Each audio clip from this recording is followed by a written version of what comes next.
نحمدہ و نصلی علی رسولہ الکریم۔ میرے محترم بزرگوں اور دوستو، اسلام دنیا کے دوسرے مذاہب کی طرح کوئی وقتی یا عارضی دین نہیں ہے، بلکہ قیامت تک باقی و برقرار رہنے والا ایک زندہ اور لازوال دین ہے۔ اسی فکر اور کڑھن کو سمجھنے کے لیے شیخ الاسلام حافظ ابن تیمیہ کے اس قول نے مزید طاقت بخشی ہے کہ انسانی طبیعت کسی چیز سے اسی وقت دستبردار ہوتی ہے جب ان کو اس کا بدل ملتا ہو، لہٰذا اللہ پاک کے فضل و کرم سے اور آپ سب کی دعاؤں سے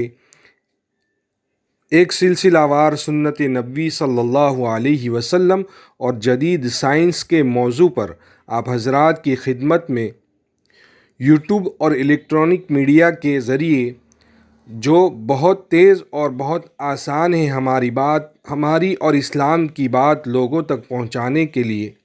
اس حدیث مبارک کی روشنی کو سامنے رکھتے ہوئے کہ جو شخص دین کو سیکھنے اور جاننے کی اس لیے کوشش کرتا ہے کہ اس کے ذریعے وہ اسلام کو زندہ کرے، یعنی دوسروں میں اس کو پھیلائے اور لوگوں کو اسلام کے مطابق چلائے، اور اسی درمیان اس کو موت آ جائے تو آخرت میں وہ اس پیغمبر کے اس قدر قریب ہوگا کہ اس کے اور پیغمبروں کے درمیان صرف ایک درجے کا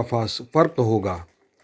اور اس حسن نیت کے ساتھ کہ اسلام کے پاکیزہ افکار، سوچ اور خیالات پوری دنیا میں پہنچے، اور انشاءاللہ ضرور پہنچیں گے، اخیر میں اللہ تعالیٰ سے دعا ہے کہ میری اس حقیر سی خدمت کو اخلاص کے ساتھ قبول فرما کر اپنے بندوں کو اس کے ذریعے فائدہ پہنچا کے اور اس کام کو ہم سب اور امت کے لیے ذخیر آخرت بنا کر دونوں جہاں میں کامیابی عطا فرمائے، آمین۔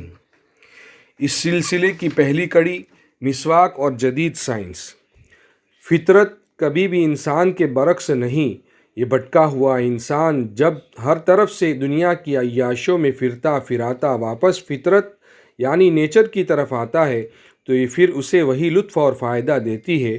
جسے چھوڑ کر چمکنے والے دھوکے کی طرف بھاگا تھا۔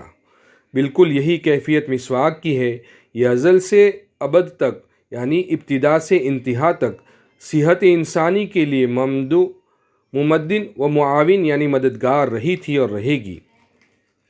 جب سے ہم نے اس نعمت کو ہاتھ سے جانے دیا ہے اس وقت سے اب تک لوگ مسلسل پریشان ہو رہے ہیں، ہزاروں روپئے برباد کرنے کے بعد بھی صحت جسمانی کے اصل مبدا یعنی ابتدا اور مرکز کی طرف رجوع نہیں کرتے،